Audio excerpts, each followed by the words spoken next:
What the heck? It's getting late enough to be worried.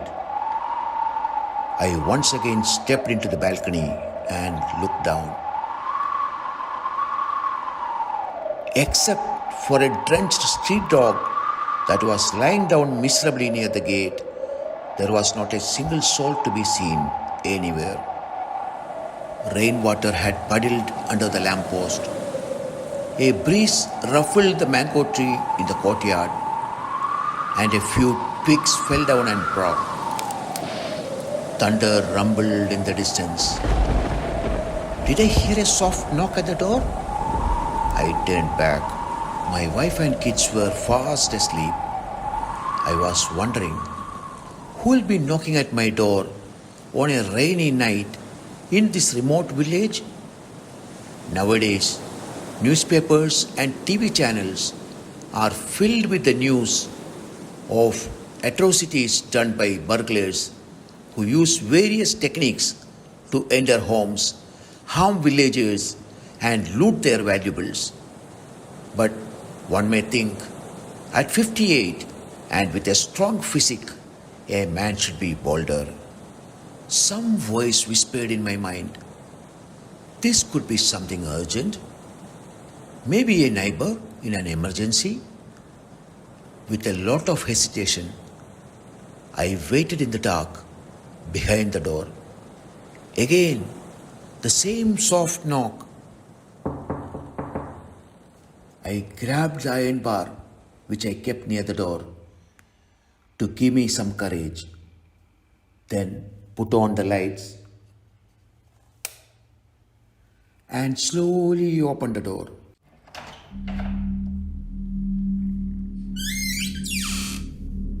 A short, shabby man with long hair and months-old beard, completely drenched in rain, stood there. He was shivering due to cold.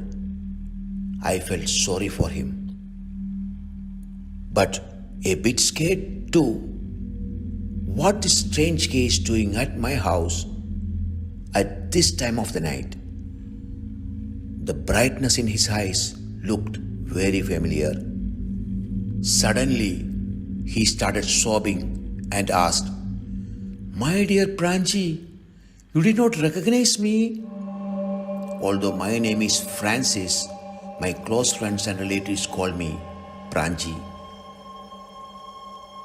That sound rang a bell somewhere deep inside me. But who is that? I couldn't identify him. I was thinking, maybe a cheat, making some story to get inside my house. Maybe his accomplices are lurking in the dark to loot us. He burst into a loud cry. "Pranji, I am Devasi, your old colleague in college." Oh my, is this real? He doesn't look anything like that bubbly, witty-skinned young English professor who used to work with me decades ago. I was a Sanskrit professor at a famous private college in town. Students used to crowd my class to listen to my recitation of famous Sanskrit verses. I was a sort of celebrity at that time.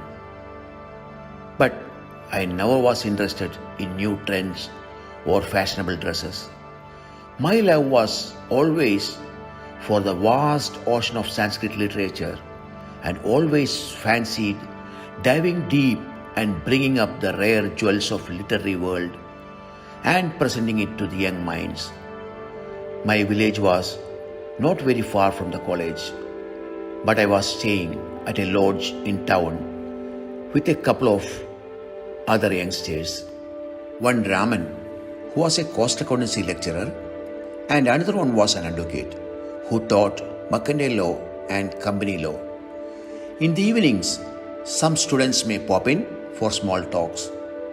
In the night, the usual bachelor parties, like the film hero Mohanlal's liquor brand is asking, "What's your plan for the evening?" One weekend, we were vociferously discussing an empty Vasudevan movie which was released 2 days ago, and the bell rang. Raman went and opened the door.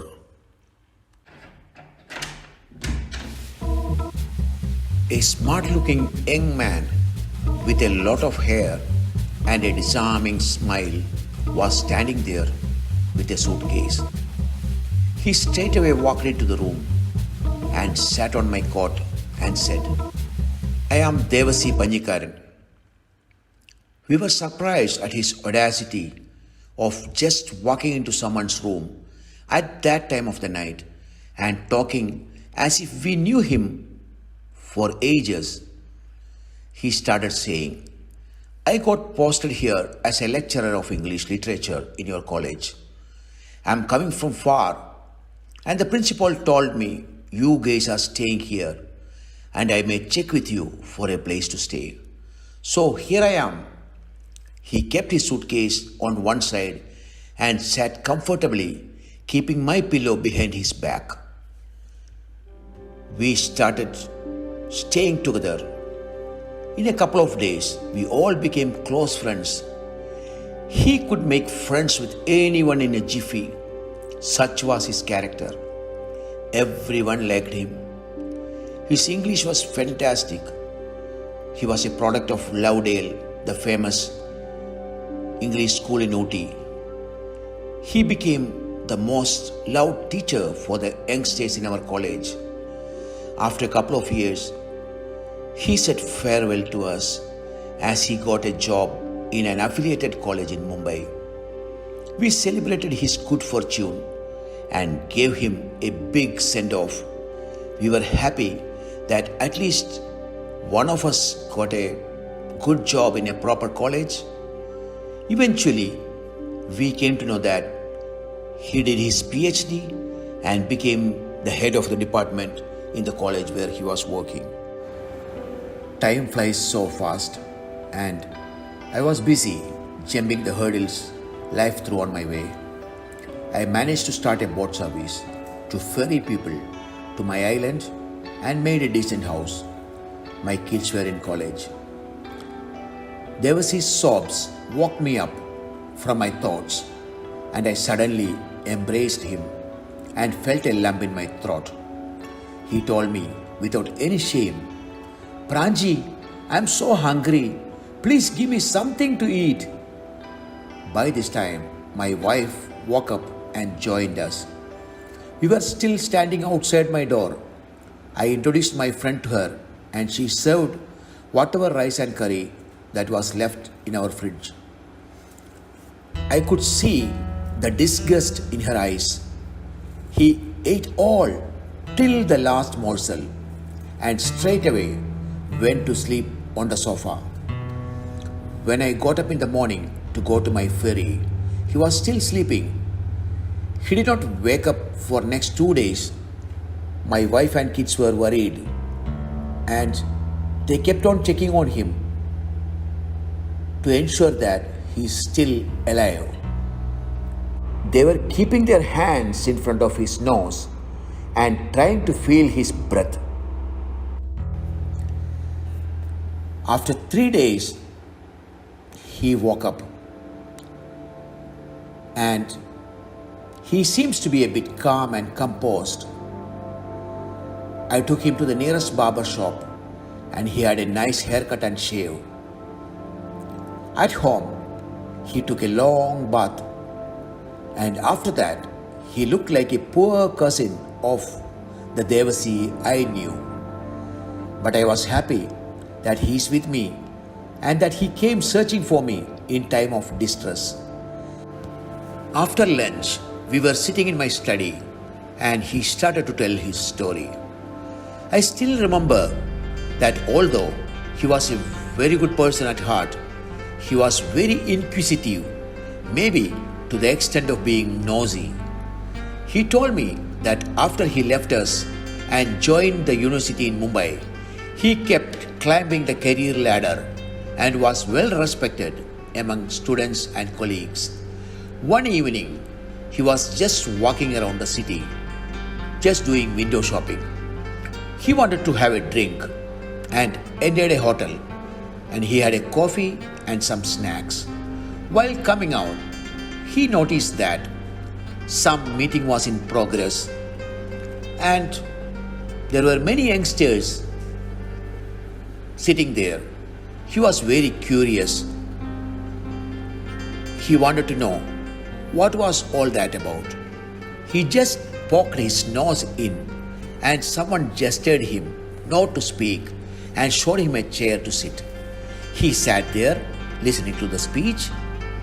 It was about some rebellion and liberation, etc. Before he could understand what was happening, he heard a commotion and someone shouting, "Police, police, run, run!" He started to move towards the door.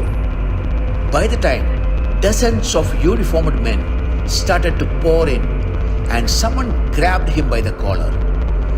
Next thing he remembered was that he was in a jail cell and his body was aching from head to toe. His face and head was bleeding. One security guard opened a small dog window on the door and pushed in some food.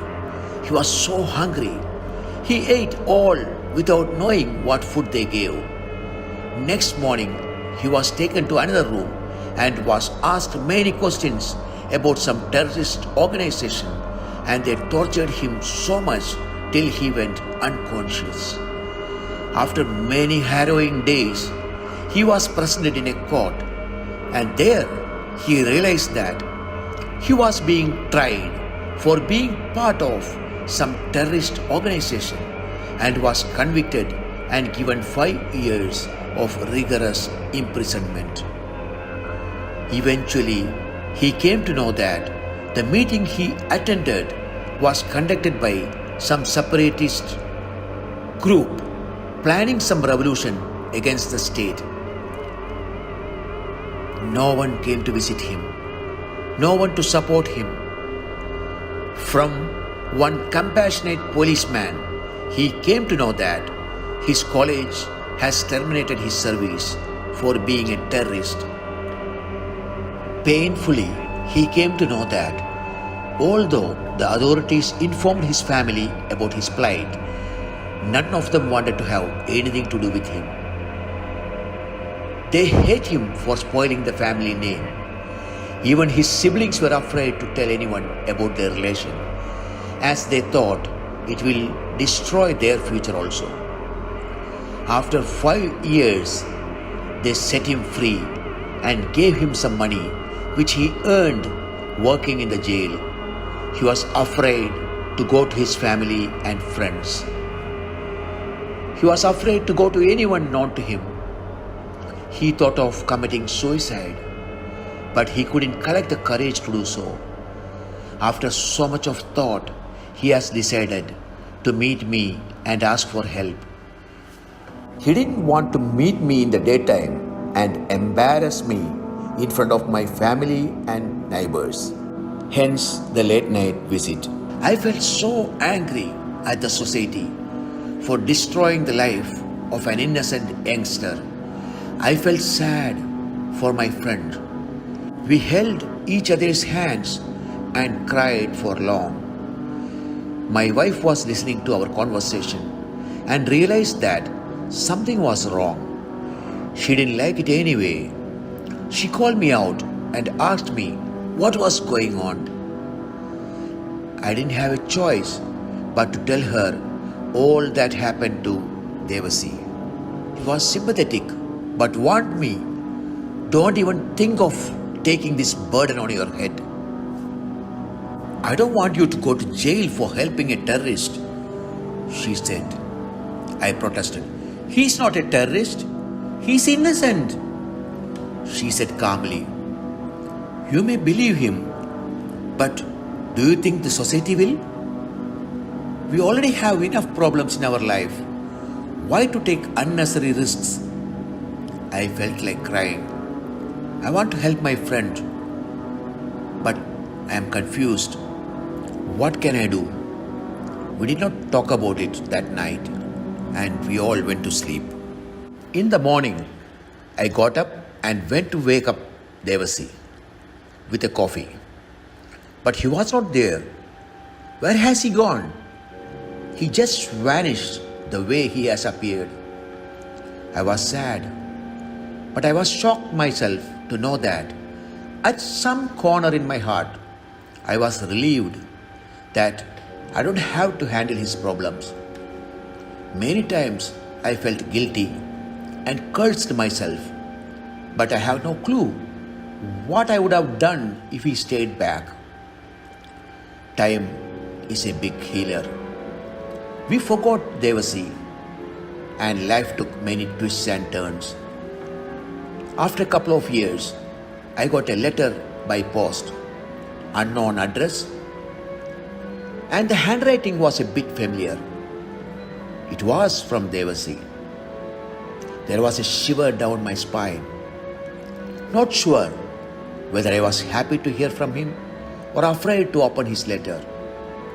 Finally, I opened his letter.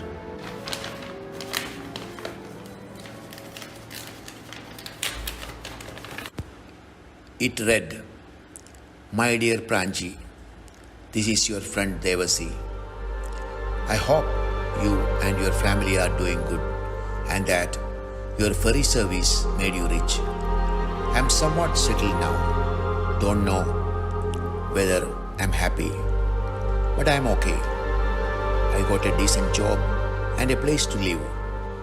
And the most relieving thing is that I don't have to meet anyone who may recognize me, and I don't have to explain to anyone about my life and its failures. The night I left you, I thought a lot. I know that you wanted to help me, but you have your own problems. I didn't want to trouble you, so I came back to Mumbai. I went far from the places and people known to me. I just wandered on the streets searching for a job. I ended up in a hotel as a service staff. I had to wash plates, serve the food, etc. I learned it well. I did not tell anyone about my background or about my education. A regular customer got friendly with me, and one day I somehow narrated my story to him. He's a very compassionate man. He talked to a friend of his in Tamil Nadu. That friend owns a tea estate in the interiors near Ooty and wanted a caretaker. He told me, since it is far in the jungle, I do not have to face many people and they will give me a place to live, food and a good salary. Now I am in here for 3 years. I saved some money also. I cannot send you any draft or money order as I do not want to get you in trouble. I know you need money. I have no one else to call my own, so I am keeping some money in this letter. I will never come to see you or to embarrass you in front of others. Please remember me in your prayers. With lots of love, Devasi.